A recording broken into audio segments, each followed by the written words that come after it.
Hey now! What is up, everybody? My name is Mike Brown, aka Review King MB, and I just got back after seeing Black Panther Wakanda Forever in IMAX. This is a 2022 film that was directed by Ryan Coogler, and wow. Oh wow. Where do I begin with how I felt about this movie? I really enjoyed this film. I did. After seeing it, I'm in such a big old bowl of emotions right now. I have a lot of thoughts and things in my head. I might come back and do a spoiler video on this particular film, but this one will be spoiler free.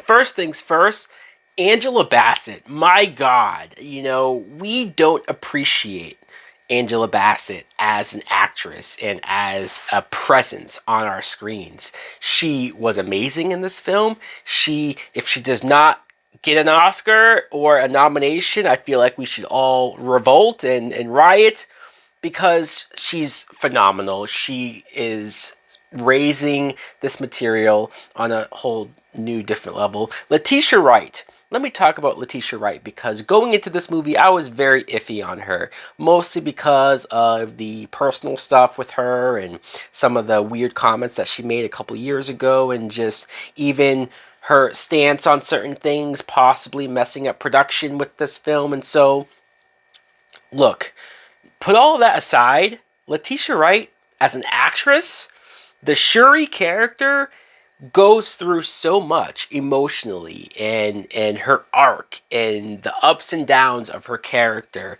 is to be wow. You just can't pretend like she's not an integral part, an important part of this movie. And I think the actress did a phenomenal job of portraying that, conveying that. So many actors, I think, who were great in previous Marvel movies, but really got to shine here more so now than ever before. I'm talking about Danai Gurira, Lupita Nyong'o, who I very much liked how her character factored in, and Winston Duke, who has always been great, but I love the energy that he brings. I love how that character ends up being on screen. Let's talk about some of the new characters who got introduced. We have Dominique Thorne, who plays Riri Williams, aka Ironheart. I was curious how this character would be put into this film. Would it feel forced in? Would it feel like too much? And I thought it was perfect. I thought the way how she was introduced, and not only that, not only was she great in the film, but this makes me so much more high on her getting her own series, seeing her go off and tell her own story and really get to show what that character is made of. And then also we have Namor. Namor is the villain of this film. He is played by Tenoch Huerta.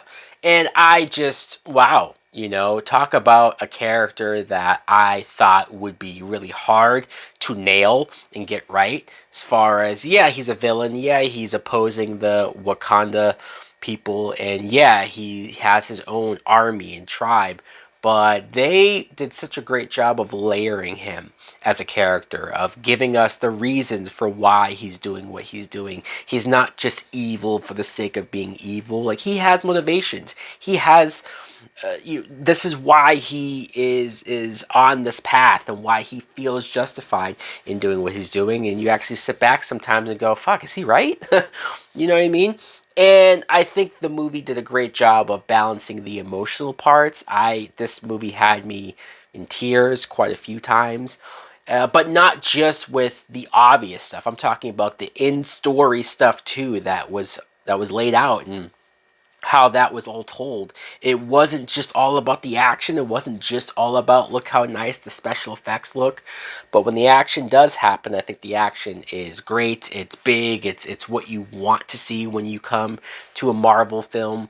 And I was enthralled. But this movie's 2 hours and about 40 minutes long, and that sounds long on paper. I did think to myself, oh man, am I going to feel this? But honestly, I did not. I was never bored. I was never checking my watch. I was happy to be sitting there and watching this film. But before I go, we have to talk about Chadwick Boseman, the tribute to Chadwick Boseman. Holy hell, like that was the source of a lot of my tears. That was, you can feel the absence and his loss of presence in this film, definitely. And there is a big part of me that wishes he was still here and wishes I could see the movie that would have had him in it. But I appreciate and I love the fact that Coogler did not recast him.